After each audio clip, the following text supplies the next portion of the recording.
ASMR Magical Tools.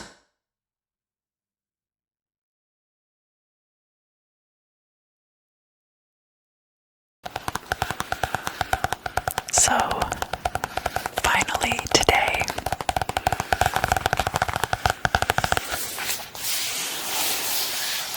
I'm going to talk about egregores and my beef with organized religion.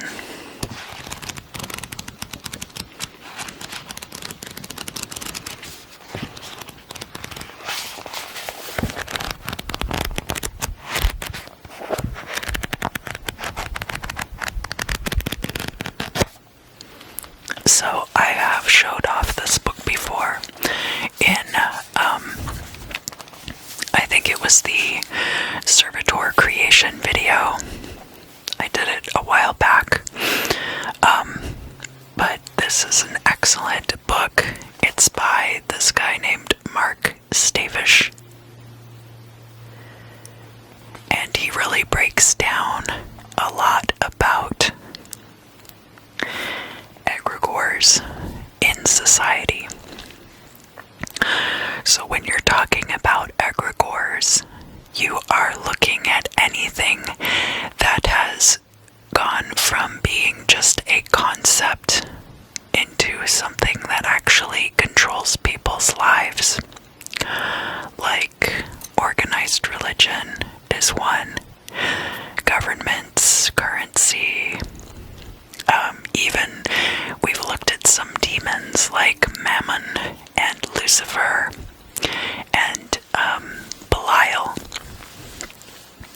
who all started out either as something else or more like concepts. Started out as egregores. Belial and Mammon especially started out as these concepts and then took on more and more traits and went through the phase of being egregores and then even moved on to being full-fledged demons. So it's very important to understand the power that egregores hold in our lives. Brands are egregores. Even I'm wearing a shirt today, you can kind of see in the mirror. It's for a restaurant in Florida that I've never been to. But the egregore of the restaurant is still associated with this long sleeve. Now, what does that mean? It means that I could find out that this restaurant is in some way problematic and somebody had a really bad experience there and they see me wearing this shirt and they think I'm associated with it. Now, is that the case? I don't know. I've never been to this restaurant. I'm not going to say the name just because that's not the point. The point is that all of these small symbolic things can represent larger things that are all tied together and encompass groups of people that you may or may not even know.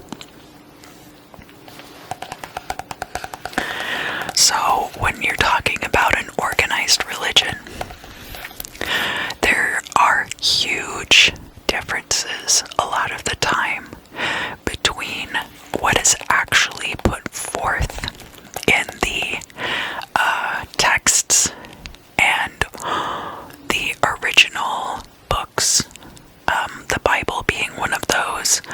But of course, every religion has its seminal texts that are referenced as far as these are the actual meaning. This is the meaning of our religion, right?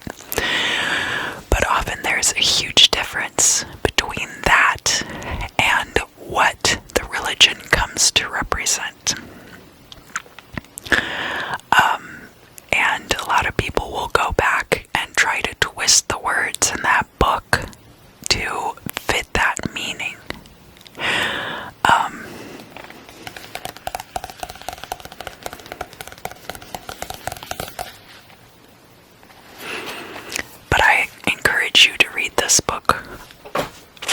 themselves.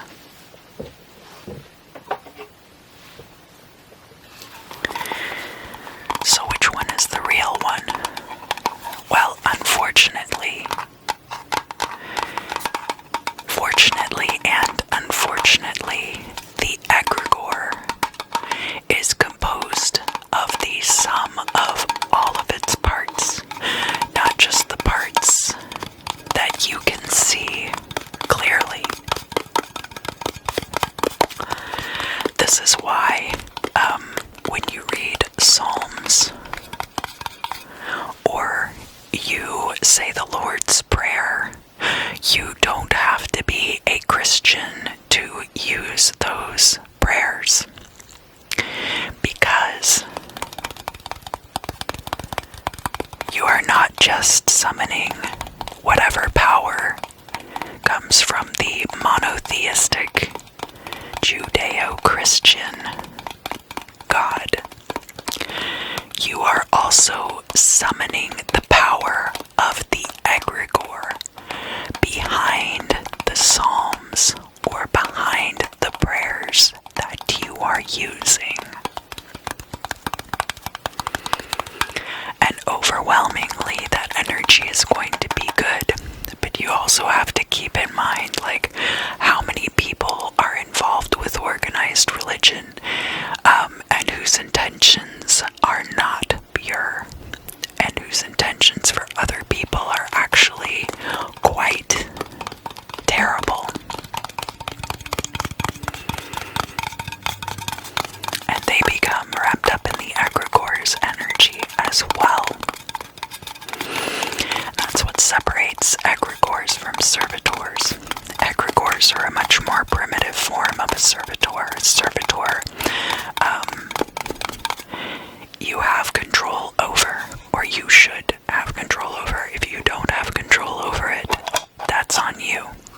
A servitor is structured so that you have control over it.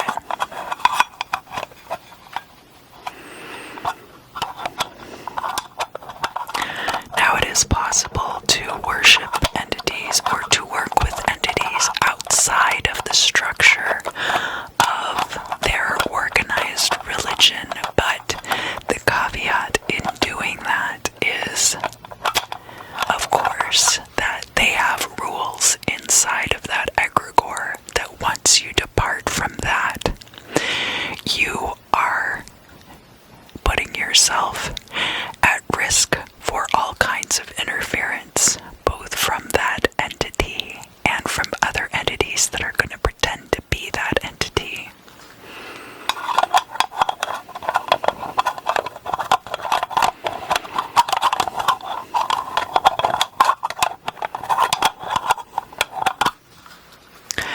So, sometimes people will ask me if I would ever get involved with a magical order like the Golden Dawn.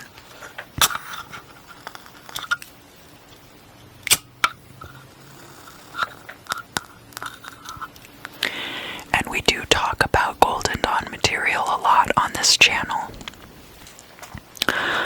But just like any other religion, the Golden Dawn and the Freemasons and Astra Argentium and all of these other orders all possess egregores. And Mark Stavish, I think, actually goes into the Golden Dawn a little bit in his book. Once you actually commit to that order, you are feeding energy into that egregore.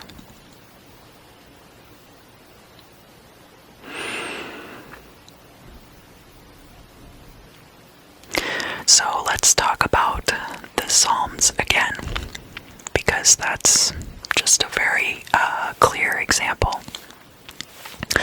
So you can use the Psalms for purification and things like that. But consider too that you are feeding into an egregore when you do that, and you're not just feeding into the egregore of Christianity. You are also feeding into the egregore of the Psalms themselves every time somebody recites those words with the intention of it being Psalm 139 or Psalm 62, or arranging these words in this specific way for this specific purpose. That also is an egregore. That's one level of egregore, and then the Christianity egregore is tied in on top of that, right? What about Jesus? So we're not going to get into any kind of philosophical or historical discussions per se about the man himself, or his place as the Son of God, because that's not what's really important here. So Jesus Christ, right? You can believe that he actually existed. I wasn't around back then personally. I do believe that Jesus Christ was a real person and did actually say all of the things that are credited to him in the Bible. It's also possible that those things that he said were aggregates of a lot of the ideologies that were floating around at that time. A lot of it's really good advice. But where does Jesus Christ come into all of this?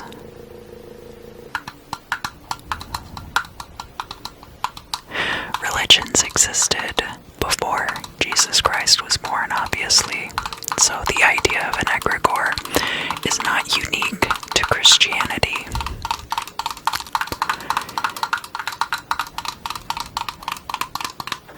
The work of Jesus Christ himself could be considered the origin of that egregore, but you have to look at what he actually stood for, what he represented, and what ideologies he was putting forth, and then look at in comparison what we consider Christianity today. You have to be able to separate those things as well.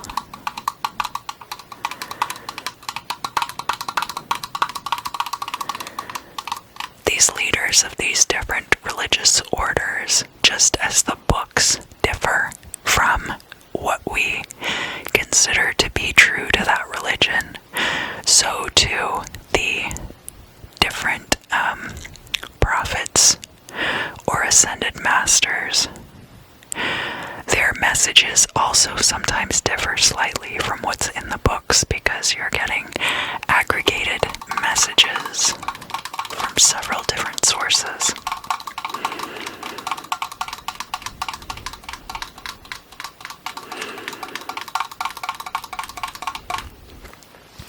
So if anybody ever tells you that you have to accept a religion wholesale,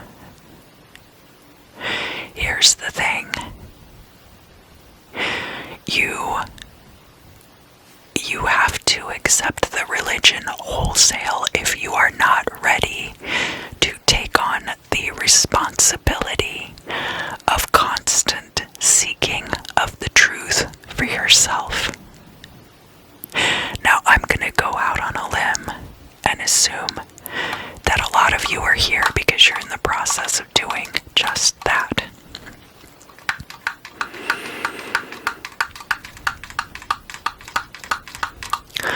But in order to obtain the protection that comes with these individual egregores, see, there is a benefit to it. It's why people are drawn into these religions. It simplifies their lives greatly. If you are not willing to constantly be tested and constantly be seeking out the truth and constantly evolving and changing, which involves possible demonic attack. It involves attack from entities that aren't demons but also don't mean you any good. It means encountering all kinds of different entities out there in the spiritual and astral planes. If that is not something that you're ready to do, that you're ready to confront, that is why people dedicate themselves to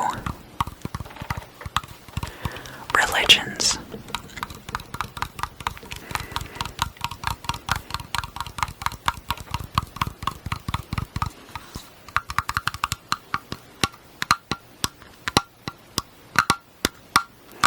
And I wanted to talk about this particular subject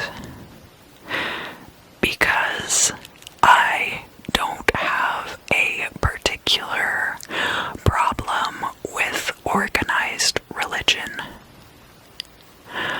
But I think that a lot of the people who do follow these religions put this ideology out there that there's only one true way, and how can there only be one true way if there's like 50 million different religions, right?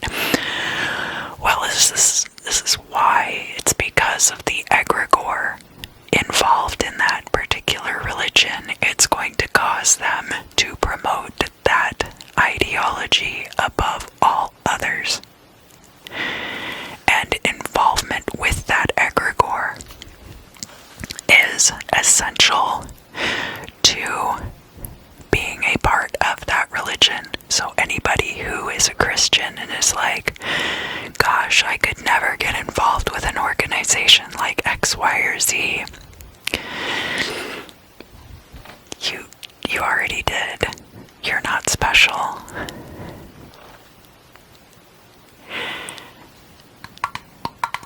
There's nothing wrong with that, okay? But maybe you should look a little more closely at the contracts you sign.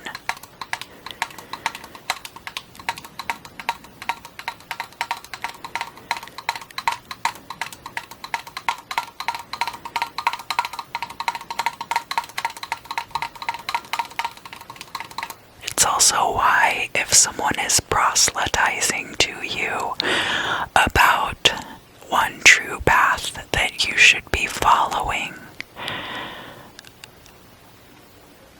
you don't have to listen to them.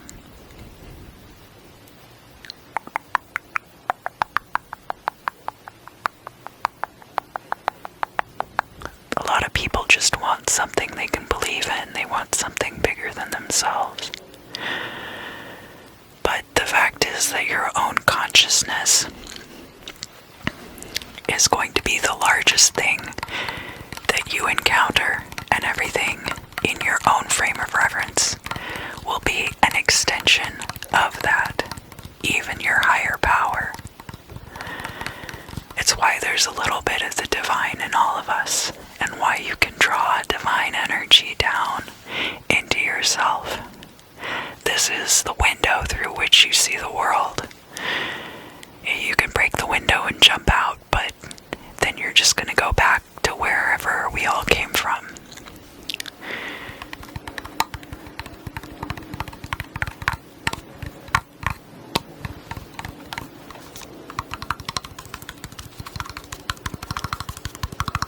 And that's the truth of it, is that there's no one single answer, but a lot of people would have you believe that, and a lot of that has to do with egregores. So I think I covered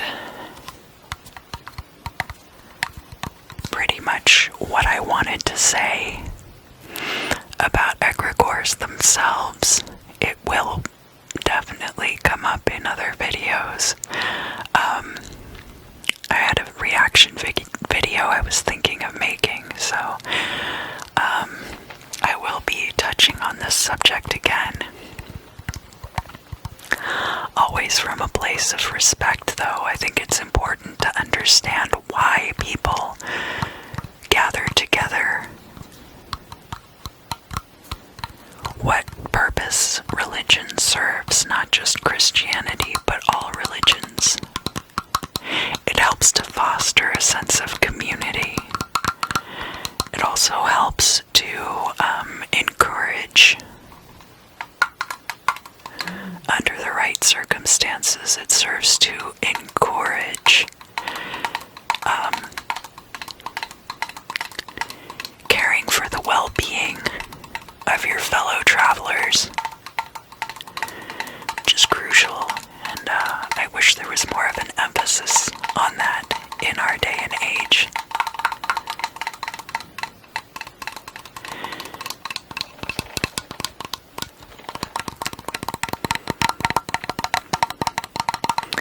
But if you enjoyed this video, please like, share, subscribe, tell your friends, and I'd love to hear from you down in the comments. Your experiences with egregores, and if you try to embrace them, if you try to shut them out of your life,